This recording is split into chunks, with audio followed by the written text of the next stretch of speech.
ನಮಸ್ಕಾರ. GS ಶಿವರುದ್ರಪ್ಪನವರ ಗೋಡೆ ಕವನ. ಒಂದೊಂದು ಸಲ ನನಗೂ ನಿನಗೂ ನಡುವೆ ಇದ್ದಕ್ಕಿದ್ದಂತೆ ಗೋಡೆ ಏಳುತ್ತದೆ.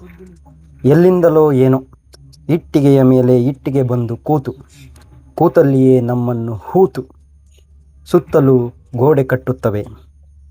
ಎದ್ದ ಗೋಡೆಯ ತುಂಬ ಕೆಂಗಣ್ಣು, ಕೆಮ್ಮೀಸೆ, ಮೀಸೆಯ ಕೆಳಗೆ ಸೊಟ್ಟ ಮೂತಿಯ ಕೆಟ್ಟ ಬಾಯಿ, ಉಗಿಯುತ್ತದೆ ಬೆಂಕಿ. ಆಗ ನಾನು ನೀನು ಬಹುಕಾಲದಿಂದ ನೀರೆರೆದು ಬೆಳೆಸಿದ ಹೂವಿನ ತೋಟ ಸೀದು ಹೊಗೆಯಾಡುತ್ತದೆ.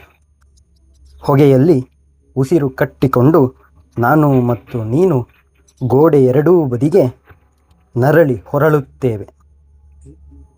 ಭೋರೆಂದು ಗಾಳಿ ಮನೆ ಸುತ್ತ ಊಳಿಡುತ್ತದೆ.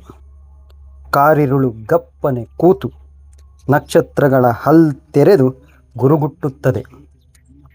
ಕೋಳಿ ಕೂಗುವುದನ್ನು ಕೇಳುತ್ತಾ ಗೋಡೆಯ ಆಚೆಗೆ ನೀನು, ಈಚೆಗೆ ನಾನು ಗೋಡೆ ಕರಗುವುದನ್ನೇ ಕಾಯುತ್ತಾ ಕೂರುತ್ತೇವೆ.